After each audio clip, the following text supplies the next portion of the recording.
Hurricane is in the building.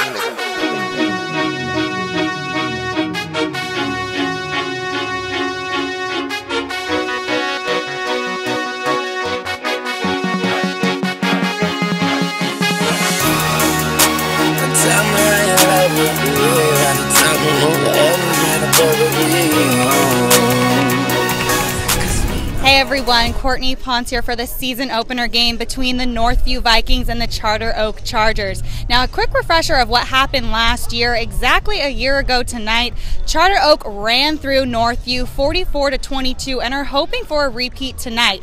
With more on tonight's game, we have Tom Kiss and Fred Robledo at half. Thanks, Courtney. You know, back in 2008 when we first started doing these games, Charter Oak was coming off a championship the year before against Diamond Ranch, and now Sweet Lou coming to the end of his career. What are his chances of getting a championship in the next year or two? Well, that what you're talking about, Tom, they went back-to-back 2007 and 8. That got Lou his 5th championship ring. And look, there are questions. This might be his last year. We don't know for sure. And he's got a great team, and I think that might play into it too. I mean, they're pretty loaded. I mean, their offensive line, defensive line, one of the biggest they've had in a long time, maybe ever. The big challenge for them as the season moves on is they're going to be in Division III. So ultimately, if they win a championship, this could be their finest hour when you look at the competition they got to go against to get that chip. Well, their opponent tonight, Northview, Steven Comstock, the quarterback.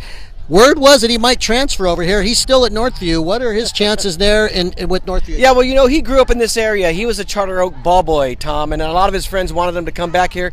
But he stayed loyal. He tweeted back in December, gold-blooded, meaning that he's going to ride it out with these guys. He's got a scholarship to Fresno State. And it's great. You know, you see a local kid stay home, and they've got a chance in their division, Tom, to win a championship too. This might be a tall order for them tonight. I mean, physically up front, it doesn't look like they can match up. But you never know. Steven's an ultimate competitor. He's been in the state semifinals in wrestling the last 2 years. I can't wait to see what he has his senior year. Well, this presents a big challenge for both teams tonight. We'll throw it back to Courtney as we enter our 9th season of football coverage. Thanks, Tom. A lot of excitement heading into this season opener game. Friends are going to be going head-to-head. City teams are going head-to-head. And this is a great time to kick off the season. Fans are already trickling in, and we've got the highlights coming your way.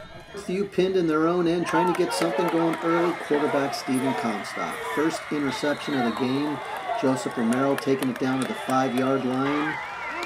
Comstock would make the play. Then, a few plays later, Jermaine Braddock in the backfield carries it into the end zone. Charter Oak takes an early 7-0 lead. For Charter Oak, it would be their defense on the night. They would have to make some big plays to stop Comstock. And right here, quarterback gets sacked. Then Isaiah Hamilton picks this off. Second interception thrown by Comstock. He's going to take it all the way down to about the 10, but a holding penalty brings it back to midfield, and then Matt Chavez starts to take over. This first run down to the 48, then another big run as he goes to the outside, gets taken down about the 15-yard line, and then he would finish off the drive a few plays later with this 6-yard touchdown run. 14-0 Charter Oak. Steven Comstock coming back in, having a tough night already, goes back to pass, and once again Hamilton picks it off. He's going to make a nifty run right here, started at the 48, breaks it to the outside, takes it all the way down into the end zone. Charter Oak at 21-0. We're in the first quarter still. Charter Oak then gets the ball back, and quarterback Jalen Palacious throws a 10-yard touchdown pass to Michael Enianwan. It's his first touchdown of the season. Total domination. We're still in the first quarter. It's 28-0. Then Matt Chavez once again taking this down into the end zone. It's a 25-yard touchdown pass. 4 turnovers for Northview in the beginning with 3 interceptions and also a fumble. Then Palacios with the fade. Braddock comes down with it. The dream start for Charter Oak. 35-0 lead. We're in the first quarter. Actually, it's the 6th touchdown. It's 42-0. Then Once again, Chavez right up the middle. 4:56 left in the half. Charter Oak is up 49-0. They take that lead into the locker room. Second half action. Finally, when you thought you were going to stop Steven Comstock, he makes this great run. Goes to the outside, down the sideline, beats two guys into the end zone. Closes out the scoring on the night. 49-14 is your final.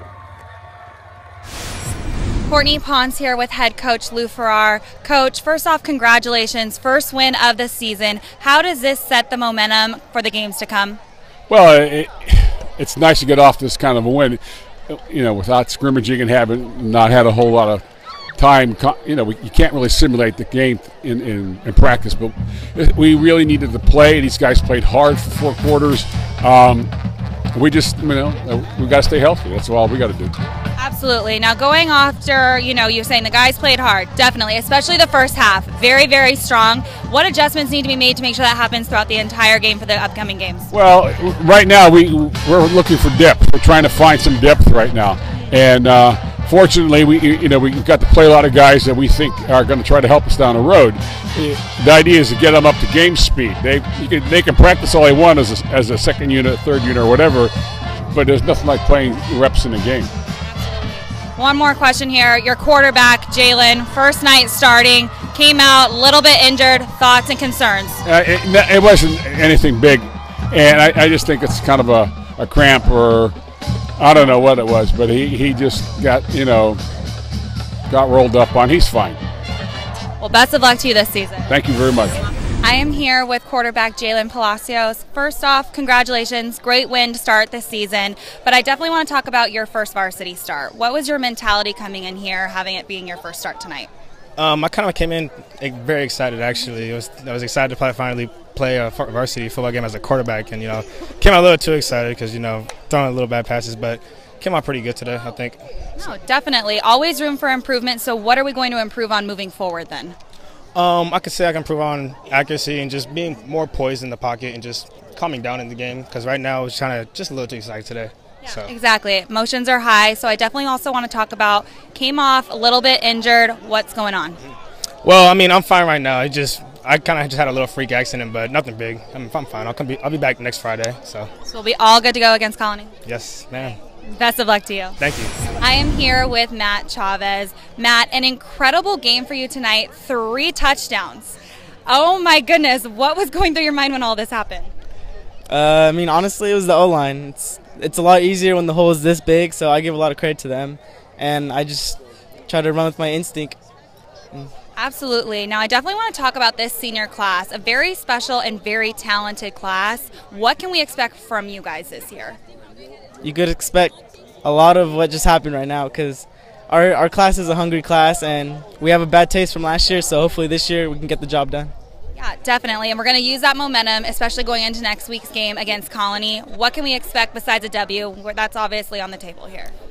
You could expect a lot of connection between the quarterback and the receivers, because new quarterback, connection's a little off, but next week we're going to tighten it up and hopefully get another big blowout. Well, best of luck to you. Thank you. Courtney Pons here with Jermaine Braddock. Jermaine, great game tonight. You really set the tone having that first touchdown. How important was it for you guys to come strong out of the gates? We knew that they're a tough team. We had to come out fast, and having a new quarterback, we just got to adapt to with a new offense and all that. So we adapted pretty fast, and we had a pretty good game. How is your chemistry with Jalen being a new quarterback? We're pretty tight. We played since we were 8 years old, so it's pretty tight. We're getting closer and closer. Love it. Now let's definitely talk about the future. Lots of college offers on the table. What are you specifically looking for when it comes to playing at the next level? It's like a brotherhood of trust like I have now with my team. The team chemistry needs to be tight. Definitely. Now let's talk just a little bit more about this team here. What can we expect from Charter Oak? Lots of chemistry, as you mentioned already. What can we expect throughout the rest of the season here? We should be one of the best teams in Charter Oak history, and we should come out with the CIF this year. All right, well, we're definitely looking forward to it. Congratulations to you. I am here with Isaiah Hamilton. Isaiah, you are a senior. What is it like stepping on the field tonight, being your senior year? It just feels great. Knowing it's my last year, I'm just trying to ball out. And you definitely did that tonight. 2 interceptions, one of them turned into a touchdown. What was your mentality when all of this when everything went down? Every time I get the ball, I try to score. So when I got the ball, all I did was try to score. All I had in mind was to get a touchdown. Absolutely. Now, what type of legacy are you hoping to leave come graduation time, since it is your last year here? I'm trying to leave a great legacy, just for the younger ones and help them so they could be great like us. Absolutely. Well, congratulations to you. Thank you. I am here with Joseph Romero. Joseph, first off, congratulations. First game of the season, W. But I have to talk about that interception that really set the momentum tonight. What was your mindset coming into tonight's game? Oh, my mindset was, stop being the quarterback. That's the first thing. He's a good player. I've known him my whole life, so it was fun. It was fun. When I got that pick, it was fun. He tackled me, but it's all right. We definitely have to talk about that a little bit, because a lot of friends were stepping on the field tonight, obviously on different teams. What's it like playing against one of your childhood friends? Oh, it's good. You have really good competition when you go out there. You try your heart. You do everything for the win. Lastly, how are we going to take the momentum of this win and apply it to next week's game against Colony? We're gonna fix everything that was wrong with that game and get better every day. Congratulations. All right, Coach, not the way things were planned out. First game of the season. What adjustments need to happen for the upcoming game against Rosemead? We just got to go back and, guys do their thing. As coaches, we got to get ourselves a little bit better prepared. And you know what? We lost the first one last year to them, and we went 10 straight after that. So that's the plan again this year. Absolutely. Now, going off of that, taking that mentality, what can we expect from you guys the rest of the season? Like I said, we're going to come back and we're going to keep working and we're going to keep winning games, believe it or not. We're going to go get after it. Right. Best of luck to you this season. Thank you very much. The final score of tonight's game was 49-14. Charter Oak defeated Northview once again. Charter Oak is now 1-0 and they will be facing Colony next week, while Northview is now 0-1 and they will face Rosemead. I'm Courtney Pons for the Southern California News Group.